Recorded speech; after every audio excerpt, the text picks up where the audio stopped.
Hay algo que nadie te está diciendo sobre la nutrición deportiva. Llevas años pensando que debes de comer menos carbohidratos, que cenar en la noche engorda, que comer limpio es suficiente, que la báscula no miente. Todo eso es mentira. Cuando empecé a ver atletas muy disciplinados y muy comprometidos que no rendían, y no era por falta de entrenamiento, era por falta de energía. Ahí entendí algo que me marcó mucho, que comer limpio o saludable puede ser en algunos casos el problema, y desde entonces mi enfoque cambió completamente. Mi invitada de hoy es enfermera, nutricionista deportiva y la mujer detrás de algunos de los mejores atletas de alto rendimiento en todo el mundo. ¿Qué dirías que quieres cambiar con tu trabajo? Pues principalmente mejorar la educación nutricional. Creo que todavía hay mucha desinformación y muchos mensajes contradictorios que hacen que la gente se relacione con la comida desde el miedo, la frustración o la confusión. Y eso no solo afecta al rendimiento, sino también a la salud y a cómo las personas entienden su propio cuerpo, ¿no? Mi objetivo un poco es que la gente deje de seguir normas sin cuestionarlas y empiece a entender por qué hace lo que hace. Hoy, Suriñe viene a destruir todo lo que quería saber sobre cómo alimentarse para rendir.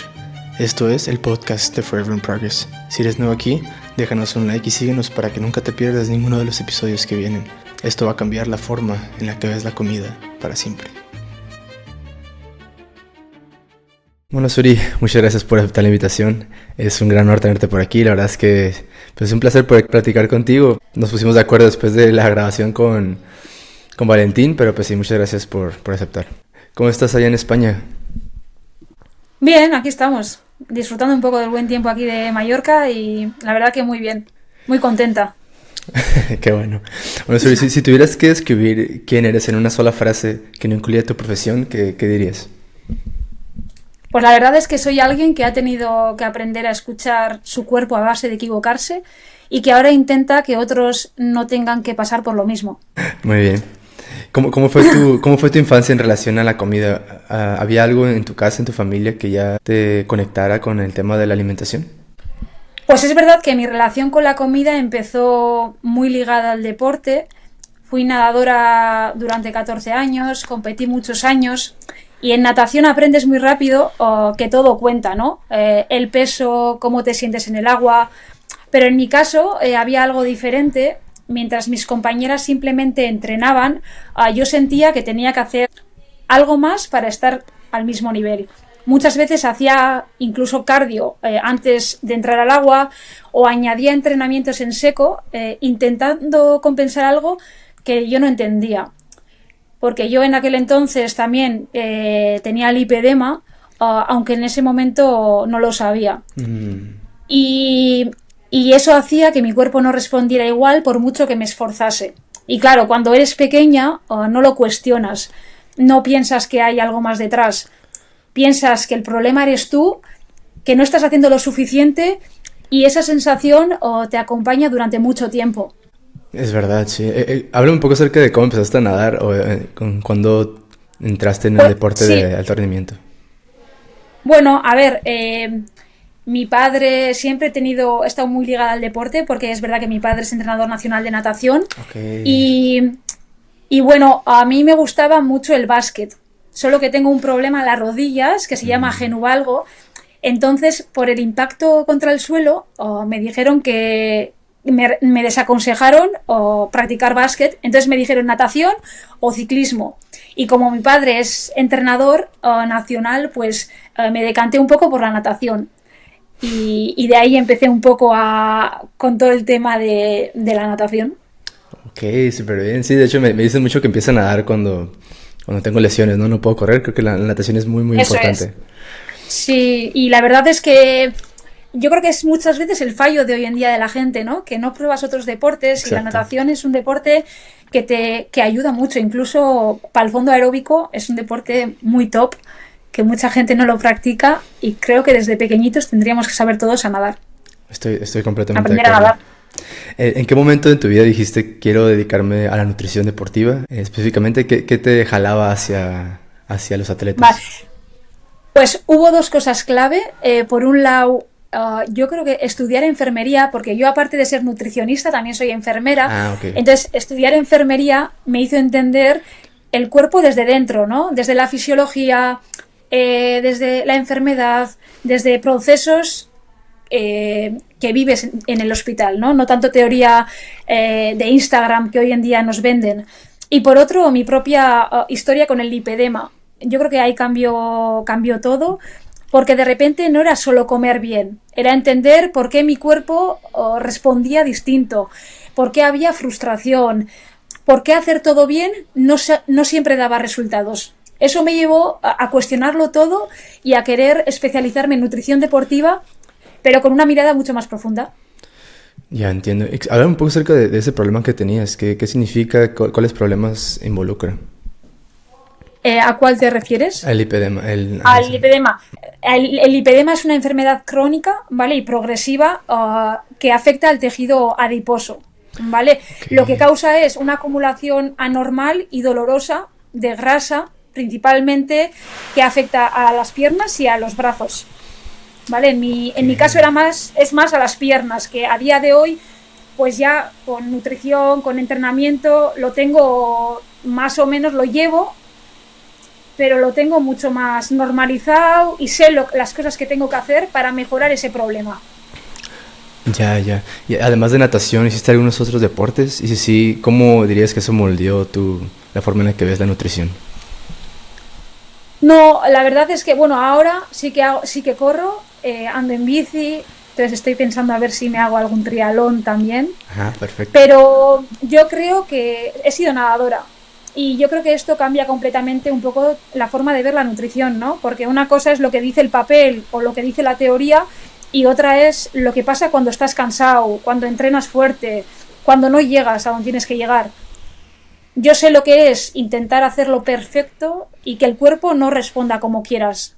Y eso me hace trabajar, yo creo que desde un lugar mucho más realista con los atletas que ahora mismo llevo.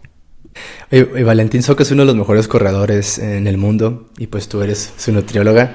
¿Cómo llegaste a trabajar con él y cómo fue pues su primer encuentro? Bueno, pues la verdad es que fue bastante natural. De hecho, conocí a Valentín a través de un amigo maratonista, Cristian Zamora, que estuvo en Mallorca. En ese momento yo ya estaba trabajando algunas cosillas con Cristian y coincidimos ahí. No fue algo ni forzado ni buscado, es verdad que fue más bien estar en el sitio adecuado, haciendo las cosas bien y que me surgiera la oportunidad. Y eso pasa mucho, ¿no? En este mundo. Si aportas valor, muchas puertas se abren. Sí, ¿cómo es trabajar con un atleta de ese nivel? ¿Y qué es diferente trabajar con corredores amateur con una profesional? Vale, a ver, la diferencia no es que uno lo haga bien y el otro lo haga mal. Yo creo que el amateur mejora con pequeños cambios y el élite necesita que todo esté afinado al milímetro. En alto rendimiento, la nutrición deja de ser comer sano y pasa a ser una herramienta estratégica. Sí, estoy completamente de acuerdo. De hecho, hace mucho escuché un podcast donde, no sé si conoces a Grant Fisher. Grant Fisher, uno de los mejores corredores pues, de Estados Unidos y también del mundo. Ha ganado muchos pues, campeonatos mundiales y tiene récords nacionales en Estados Unidos. Y su entrenador decía que una de las cosas más suaves acerca de entrenar a un corredor élite es que él te pudiera decir exactamente qué es lo que está haciendo Grant Fisher dependiendo de la hora que es, ¿no? Son las 9, yo sé qué está haciendo Grant Fisher ahorita, porque tienen toda una estructura en su día, está todo organizado y sí, creo que pues obviamente involucra la nutrición, ¿no? Tú como su nutricionista sabes exactamente qué es lo que está haciendo y qué es lo que está comiendo Valentín, depende pues, de lo que tú le digas, ¿no? Sí, depende de los entrenamientos que él tiene, obvio. ¿Hubo algún momento en tu carrera donde tuviste que cuestionar todo lo que querías sobre la nutrición? Y si sí, ¿qué pasó? Pues cuando empecé a ver atletas muy disciplinados y muy comprometidos que no rendían. Y no era por falta de entrenamiento, era por falta de energía. Ahí entendí algo que me marcó mucho, que comer limpio o saludable puede ser en algunos casos el problema. Y desde entonces mi enfoque cambió completamente. Si pudieras entrar en la cabeza de los atletas de resistencia promedio, ¿cuál sería el error de nutrición más común que verías? Pues yo creo que el error más frecuente que veo es una baja disponibilidad energética crónica, es decir, deportistas que entrenan con un volumen e intensidad elevados, pero cuya ingesta energética, especialmente de carbohidratos, no cubre las demandas del entrenamiento. Y no siempre es intencional, pero genera un estado de déficit sostenido que compromete tanto el rendimiento como la salud. Ok, hay un mito sobre la nutrición deportiva que te canse especialmente de escuchar. ¿Y cuál es y por qué sigue vivo? Pues el mito de que reducir carbohidratos mejora la eficiencia metabólica y por tanto el rendimiento. Y a nivel fisiológico sabemos que el glucógeno muscular es el principal sustrato en esfuerzos de media alta intensidad y reducirlo de forma crónica limita la capacidad de sostener intensidad, afecta la recuperación y aumenta la percepción de fatiga. Puede haber contextos muy concretos donde se manipule la ingesta, pero no como estrategia general. Exacto. De hecho, tengo una pregunta un poco personal sobre eso, porque, pues sí, dentro de mi familia, pues yo también he querido, pues como corredor, como atleta, ¿no? El que querer bajar de peso para poder, pues sí, para poder sentirme mejor, no más rápido. Y siempre ha sido un tema en mi familia, porque ellos tampoco no están muy educados en lo que es la nutrición. Mi padre especialmente, que le gusta hacer mucho ejercicio, pero piensa que al reducir los carbohidratos, él va a pues sí, a Sí. bajar de peso, ¿no? Pero hace ejercicio, o sea, hay veces en los que sale a caminar o hace algún tipo de cardio en la tarde y ya no come nada después de llegar de entrenar. Mm, Ya. ¿Qué tan grande es ese problema? Pues que es lo que te acabo de decir un poco. O sea, que al final, si tú reduces ese tipo de macros, ¿no? Que en este caso son los carbohidratos, pues al final llega una manera que tú si los reduces de forma crónica, te va a limitar la capacidad de sostener intensidad en un largo periodo de tiempo, ¿sabes? Te va a afectar a la recuperación y te va a aumentar la percepción de fatiga con el tiempo. Y lo que te vuelvo a repetir, que puede haber contextos muy concretos donde se manipule la ingesta, sí, pero no como estrategia general. ¿Y cuánto del rendimiento de un atleta de resistencia es nutrición versus entrenamiento? Si me podrías dar un número definido. Pues yo creo que el entrenamiento genera el estímulo, pero la nutrición condiciona la adaptación. Es decir, sin un aporte energético adecuado, o especialmente en forma de carbohidratos y proteína, no se optimizan procesos como la resíntesis de glucógeno, la reparación muscular o la respuesta hormonal. Por tanto, no es una cuestión de peso relativo, son variables interdependientes, en mi opinión. Ok, perfecto. Sí, pues sí, no puede haber una sin la otra, ¿verdad? Pero son Claro, como, sí, los dos tienen que son, estar para mí, sí, coordinados. Es exactamente. muy importante que estén coordinados. Sí. Así es. ¿Qué pasa en el cuerpo del corredor que entrena duro pero come limpio, ¿no? Entre comillas, en sentido restrictivo, como Sí. ensaladas, pocas grasas, pocos carbos. Pues desde un punto de vista fisiológico, entramos en un estado de baja disponibilidad energética y esto puede traducirse en alteraciones hormonales, ¿no? Como la supresión del eje hipotálamo-hipófisis gonadal, aumento del cortisol o peor función tiroidea. Y a nivel de rendimiento, pues menor capacidad de recuperación, mayor fatiga neuromuscular y descenso progresivo del rendimiento. Me da un poco de vergüenza decir esto, pero hubo un tiempo en mi carrera, Ajá. mi papá y yo miramos un documental en Netflix acerca de varios atletas que se habían hecho veganos, ¿no? Entre comillas, y especialmente de resistencia, o sea que y ahora Ajá. viéndolo hoy en día es como que como rayos pensé que eso estaba bien, pero la verdad es que sí me hice vegano Ya. como por 6 meses y en esos 6 meses de repente como que noté un cambio drástico en el hecho del rendimiento. Creo que sí bajé bastante de peso y creo que por ende me sentía mejor. Pero pues no fue tanto tiempo hasta que pues empecé a fallar. Mi cuerpo empezó a fallar en muchas formas, ¿no? En la noche casi me desmayaba. El cansancio pues Jo. no me recuperaba bien. Y hasta que tuve que ir con un doctor y me dijo, pues tú estás bien tonto, o sea, ¿por qué te haces vegano siendo un corredor de Ya. distancia?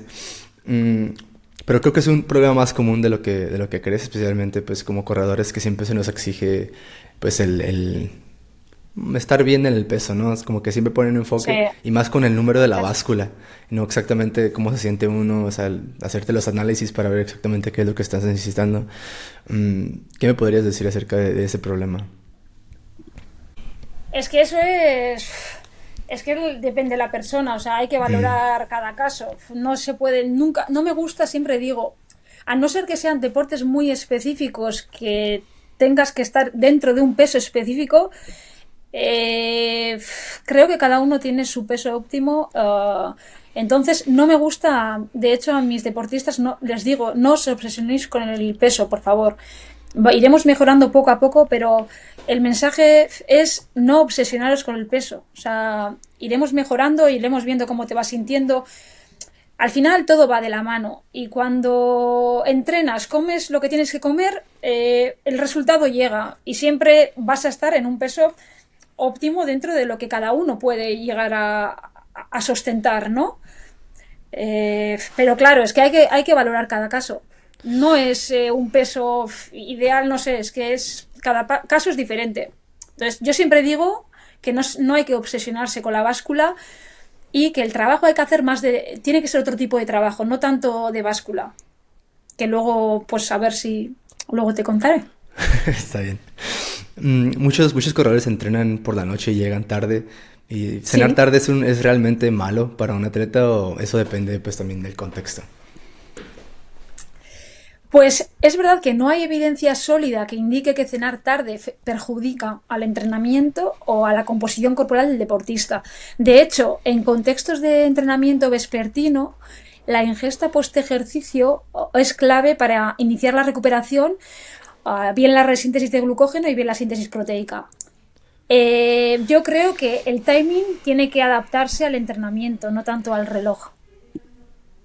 Sí, esta es otra pregunta que escribí también por los comentarios que hacían mis padres cuando llegaba tarde del gimnasio y pues llegaba y comía tarde y me decían, ¿ves? Por eso no enflacas porque comes bien noche y no sé qué. Y para ellos de que cenar a las 6 de la Ya, tarde, 7 de la tarde es como que lo mejor. Pero es que acabo de hacer ejercicio, ¿cómo voy a recuperar si no como? O sea, y siempre ha sido un problema ya. ese tipo de cosas. Ajá. Pero pues sí, ¿puede un atleta seguir alimentándose intuitivamente y rendir al máximo? ¿O en el deporte de resistencia hay que seguir un plan pie a pie a la letra? Ah, a ver, la alimentación intuitiva puede ser útil en población general, pero en deportistas de resistencia suele ser insuficiente. Mm, Las demandas energéticas son elevadas y en muchos casos las señales de hambre no reflejan adecuadamente esas necesidades.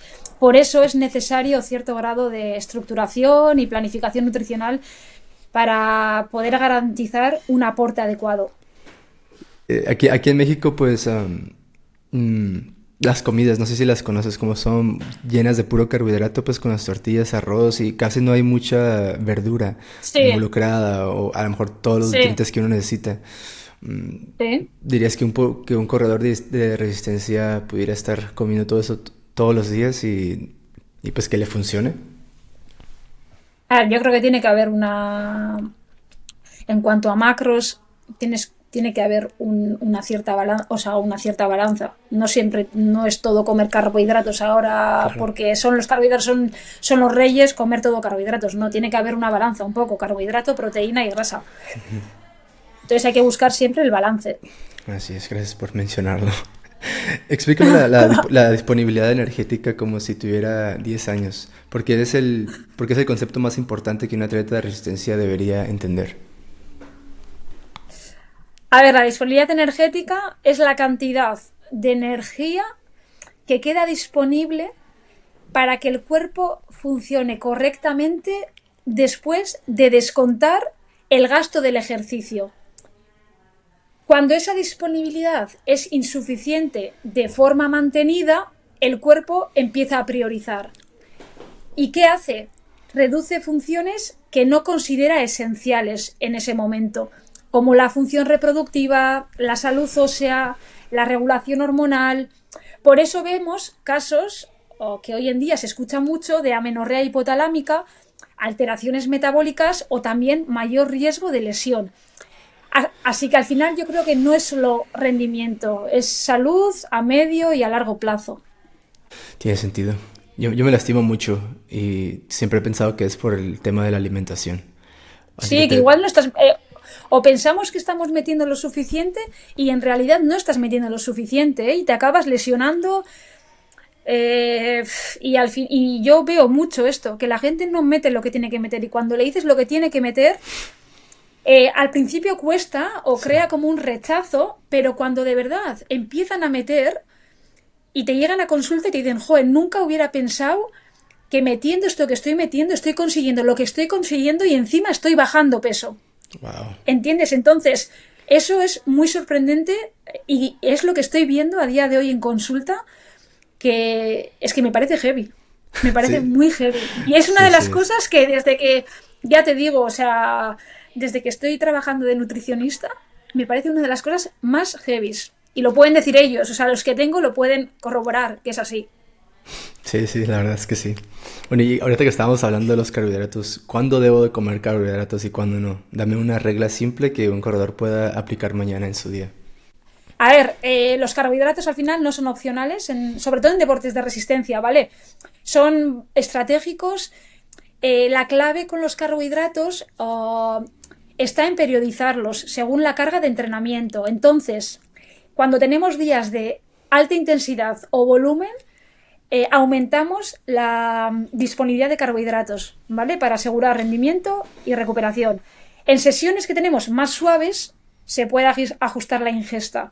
Pero el error común que veo yo es reducirlos de forma crónica, lo que estamos hablando. Y eso al final compromete tanto el rendimiento como las adaptaciones al entrenamiento. ¿La ventana anabólica post-entrenamiento es real o exagerada? ¿Qué dice realmente la evidencia? Uh, sí existe, pero está mal interpretada. No es una ventana de 30 minutos que si no aprovechas pierdes todo el entrenamiento. Es un periodo más amplio en el que el músculo está más sensible a la captación de nutrientes. Aún así, en deportes de resistencia o con alta frecuencia de entrenamiento, cuanto antes se inicie la reposición de carbohidratos y proteína, mejor será la recuperación y la adaptación. ¿Cómo cambia la estrategia nutricional cuando uno está en la fase de carga, en competencia y en recuperación? ¿Son estrategias diferentes? Completamente. En fase de carga, el objetivo es sostener el volumen de entrenamiento, mayor ingesta energética, especialmente de carbohidratos. En competición, el foco está en el timing, asegurar disponibilidad energética antes y durante el esfuerzo. Y en recuperación buscamos restaurar depósitos de glucógeno, reparar el tejido muscular y normalizar el sistema hormonal. Es importante enfocar en que la nutrición no es algo estático. La nutrición no es algo estática, sino se adapta al momento. No es algo estático, se adapta al momento. Entonces, eso me gustaría recalcar porque es súper importante. Sí, es verdad, y más cuando también en viajes, ¿no? Que los atletas viajan a veces mucho, esas transiciones pues, de entrenamientos, como dices. ¿Y qué me dices por decir, de día a día, en una semana, ¿no? De entrenamiento? ¿Cambiaría también cuando, pues, tengo un día fácil o un día pesado, un día largo? ¿Dirías que también cambia un poco el tema de nutrición en esos días específicos?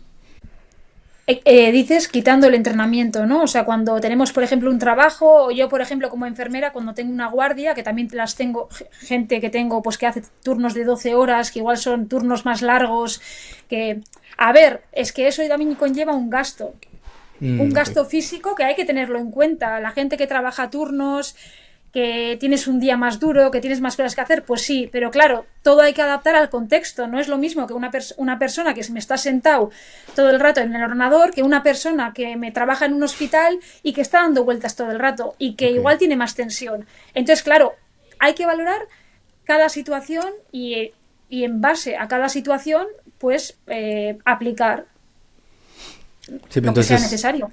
casi siempre es importante trabajar con un nutriólogo, ¿no? Sí, sí, es importante. O sea, nuestra labor es muy importante. La Sí. verdad que sí.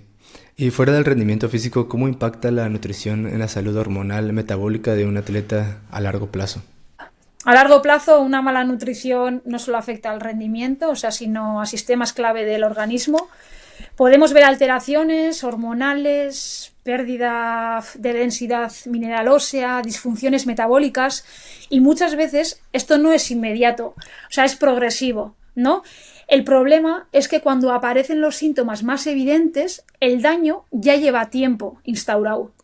Por eso, muy importante también el trabajo de la prevención. Claro. La prevención es fundamental. ¿Dirías que es importante para un atleta de alto rendimiento el retirarse cuando debe de retirarse? En el sentido de competitividad. Sí, bueno, sí, cuando hay... Sí, siempre, si hay signos de alarma, sí. Muy bien. Sí. ¿Qué suplementos realmente valen la pena para un corredor de distancia? ¿Y cuáles son puro marketing? Dime tu lista honesta. Vale, a ver, es verdad que hay pocos suplementos con evidencia sólida en resistencia. Los principales para mí serían la cafeína, Okay. bicarbonato y betalanina, la creatina en contextos muy concretos y, por supuesto, una buena estrategia de hidratación con electrolitos. El problema es que muchos deportistas priorizan suplementos cuando la base, es decir, la alimentación diaria, no está cubierta. Entonces, sin una base adecuada, ningún suplemento marca la diferencia. Es verdad. ¿Qué me dices de la creatina? Pues en casos concretos. Okay. En casos y en contextos concretos. O sea, es que al final, ya te digo que esto no es lo que... Es que hay que valorar. Claro. No, por eso te digo que no se puede copiar un atleta a otro atleta. A este le ha servido esto. Es que puede ser que a uno le sirva y al otro no. Entonces hay que valorar cada caso, individualizarlo, personalizarlo. Es súper importante. Eso va a ser un clip, creo que lo voy a poner en todas partes, eso, por favor. Bueno, ahora un poco del lado oscuro de la nutrición, ¿no? ¿Has tenido un atleta cuya relación con la comida te preocupó más que su rendimiento? ¿Cómo manejaste ese problema? La verdad es que no. A ver, sí que he tenido o tengo algún caso. De hecho, he conseguido que alguna atleta salga de amenorrea Okay.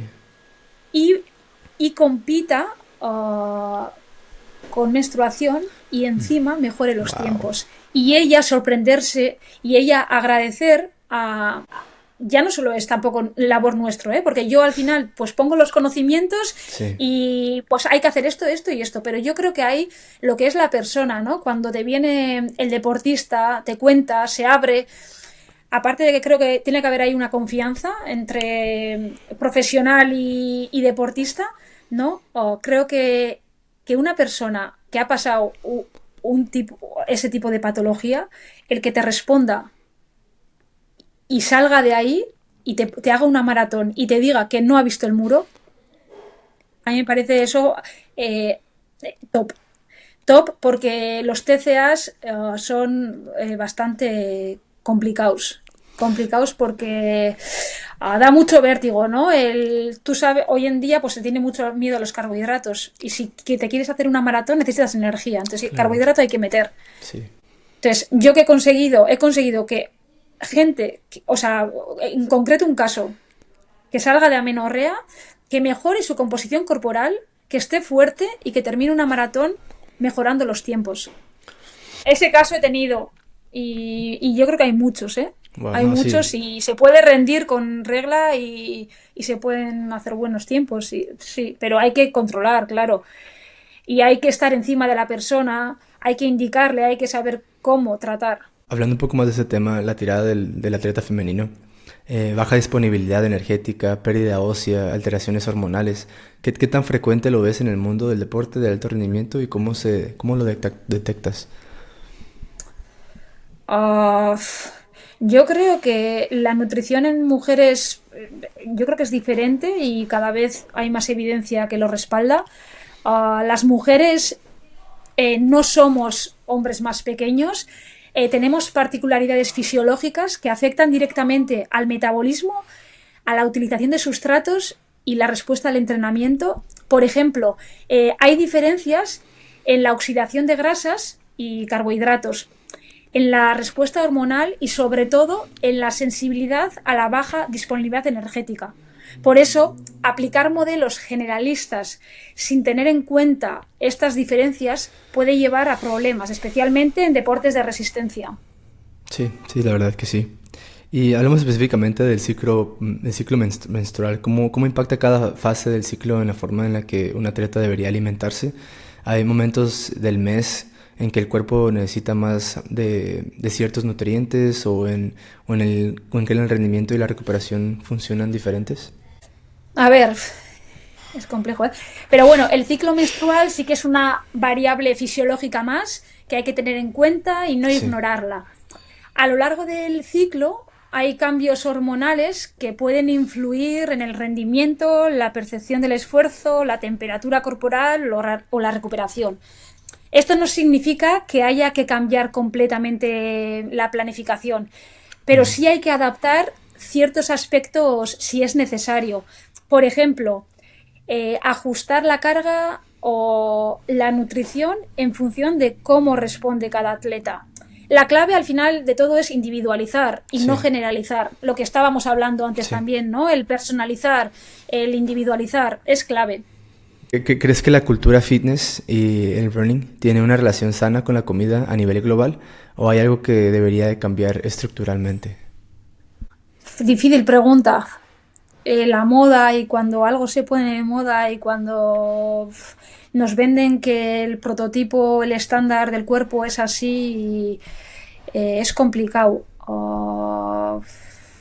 Yo creo que aquí hay que hacer mucho trabajo personal y creo que cada uno se tiene que querer a sí mismo como Claro. uno es y ya está. Entonces creo que el trabajo es mucho personal también en este sentido, ¿no? Pues yo soy así, ¿se puede mejorar? Sí, pero tengo ciertas limitaciones, puedo llegar hasta aquí. Vale, entonces yo creo que hoy en día sí hay un estereotipo y pues yo quiero llegar así, pero es que yo llego hasta donde llego. Entonces, tengo que buscar un equilibrio. ¿Dónde estoy yo sano y quererse a uno mismo? Porque yo igual, fisionómicamente, no puedo estar eh, fina, porque mi cuerpo no es así. Entonces, hay diferentes fisionomías y hay que quererse. Y yo siempre digo a todo el mundo, hay que quererse a uno mismo. Mejorar, siempre se puede mejorar, pero siempre el trabajo de uno, que hay que quererse. Importante. Sí, y entenderse también o conocerse cuáles son sus problemas y los Conocerse, límites. eso es, y los límites que tiene uno, Sí, claramente. sí, sí, sí. También obviamente ir con un nutriólogo y saber que pues cada quien También, tiene un plan diferente, ¿no? claro, que muchas veces también te voy a decir, hacemos trabajo de psicólogos, ¿eh? Sí, la O verdad es sea, que sí. es así, y la confianza que puedas transmitir la persona que tienes al lado, enfrente, es primordial muchas veces. Así es. Bueno, Sori, entramos ahora sí una sección de preguntas rápidas. Pero gel energético o comida real en carrera larga, ¿qué es mejor? Pues depende del contexto, pero en competición priorizo geles, Ok. más que nada por practicidad, tolerancia gastrointestinal y facilidad para alcanzar la cantidad de carbohidratos necesaria. ¿Café antes de entrenar? ¿Sí o no? Pues, a ver, antes de entrenar, pues lo que cada uno quiera. Antes de Ok. competir, sí, siempre que esté bien dosificada y probada en el entrenamiento. Además, es una de las ayudas ergogénicas con más evidencia. Sí, es que aquí en la cultura pues, de la cafeína todos quieren tomar café antes de todo, ¿no? Así que por eso preguntaba. Pero ¿cuál es la Pero comida una cosa es el más... café y otra cosa es la cafeína, ¿eh? Es Ah, diferente. es verdad. El café per se no es una ayuda ergogénica. Mm, La cafeína, la vale. cafeína sí. Ya, ya, ya. Tiene sentido. ¿Cuál es la comida más sobrevalorada en el mundo del running? Para mí los BCAAs, si la ingesta proteica diaria está cubierta, no aportan un beneficio adicional relevante. Muy bien. ¿Proteína animal o vegetal para recuperación? ¿Hay diferencia real? Ambas pueden ser válidas, la diferencia está en el perfil de aminoácidos y en cómo se planifica el total diario. Una cosa que todo corredor debería de comer más y una que debería de comer menos. una dieta variada y menos ultraprocesados. ¿Tienes algún dulce favorito, algo que te guste comer más azucarado? La verdad es que no soy muy de azucarado, soy más de salado. Ah, ¿sí? Sí, Cuál es tu snack favorito? a mí el jamón serrano me gusta mucho. Una tostada con tomate y jamón serrano me gusta mucho. Muy bien, muy bien. Y si tuvieras que darle un solo consejo nutricional a alguien que va a correr su primer maratón el próximo mes, ¿cuál sería? Que entrene su nutrición igual que entrena sus kilómetros, porque muchas personas preparan muy bien el entrenamiento, pero improvisan completamente la alimentación el día de la carrera. Sí. Entonces, probar qué comer, cuándo y cuánto durante los entrenamientos, yo creo que es clave para evitar, uno, problemas gastrointestinales y asegurar rendimiento el día de la competición. ¿Qué es lo que más te ha enseñado a trabajar con atletas de alto rendimiento sobre la vida general? Pues que todo tiene que ser, uno, entender al atleta, eh, a- aplicar la nutrición en base a lo que esa persona está acostumbrada a hacer y, y ser muy precisa. O sea, tener una nutrición, aplicarlo muy preciso y muy al milímetro. Pero siempre individualizarlo, personalizarlo al atleta y a lo que está acostumbrado, intentar ajustarlo lo máximo posible. ¿Qué quieres que la gente entienda sobre la nutrición deportiva que todavía no entiende y cómo lo estás cambiando tú? Pues que la nutrición deportiva no es algo que se hace solo cuando compites, que es algo que forma parte de todo el proceso y que muchas veces se pone el foco en el día de la carrera, en el gel, en el suplemento, pero se descuida todo lo demás, ¿no? El día a día, la constancia, lo básico. Y también que no es algo universal. O sea, no hay una dieta perfecta, ni una estrategia que funcione para todo el mundo. Depende del deporte, del momento, del contexto y de la persona.